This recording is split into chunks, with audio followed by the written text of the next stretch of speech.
ఇంటి పని మీద తేడా వచ్చిందంట. పంచాయతీ రమ్మని ఫోన్ చేశారు. నాకేమో ఆఫీసులో ఖాళీ లేదు. నేను చిన్నారని చెప్పాను వస్తాను. ఇద్దరు లెక్క ఏంటో చూడండి అన్నాక. లక్ష్మి రెడీయా? అబ్బా వస్తున్నానండి.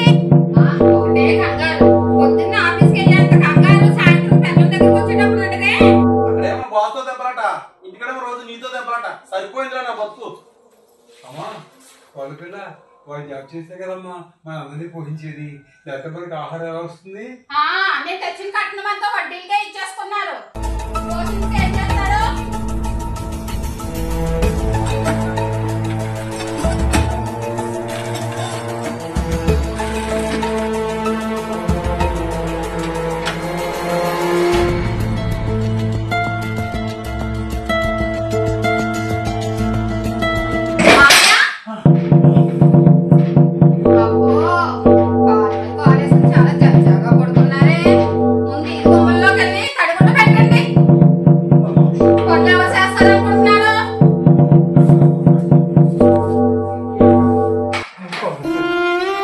వీధిలోకి వెళ్ళి ఇలాంటి పని చేస్తుంటే జనం ఏమనుకుంటారని జ్ఞానం లేదు ఈ పిల్లకి.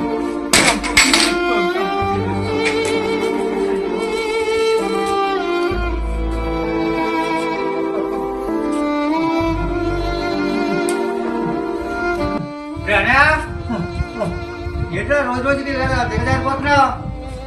వాళ్ళకి దొరుకుతున్నావా? వాళ్ళ పిల్ల జడ్డం ఏంట్రా, ఒక్కటి ఇంటిపైన అంతా చేసుకోవటమని కాస్త సాయం చేస్తున్నాను అంతే. అన్న ఈ విషయం నీ కొడుకు చెప్పి వాళ్ళ మీద నాకు తండ్రిరా. ఏంటి చిన్నమావి గారు, ఈ విషయం మా ఆయనకి చెప్పి నన్ను కొట్టిస్తారా? ఒకసారి మా చిన్న అత్తయ్య గారు మిమ్మల్ని చితకబాది పుట్టింటికి వెళ్ళిపోయింది. ఒకసారి కథను గుర్తు చేసుకోండి. మా కొంప మీద పడే తింటున్నారు. మీ అన్ని మీద ప్రేమ ఎక్కువైపోతే మీ ఇంట్లో తీసుకెళ్లి పెట్టుకోండి. ఆయన మా అన్ననే పంచాయతీకి తీసుకెళ్ళమని పంపించాడమ్మా. అక్కడ ఏరో లేడు. అయినా మీ కూడా నాకెందుకు?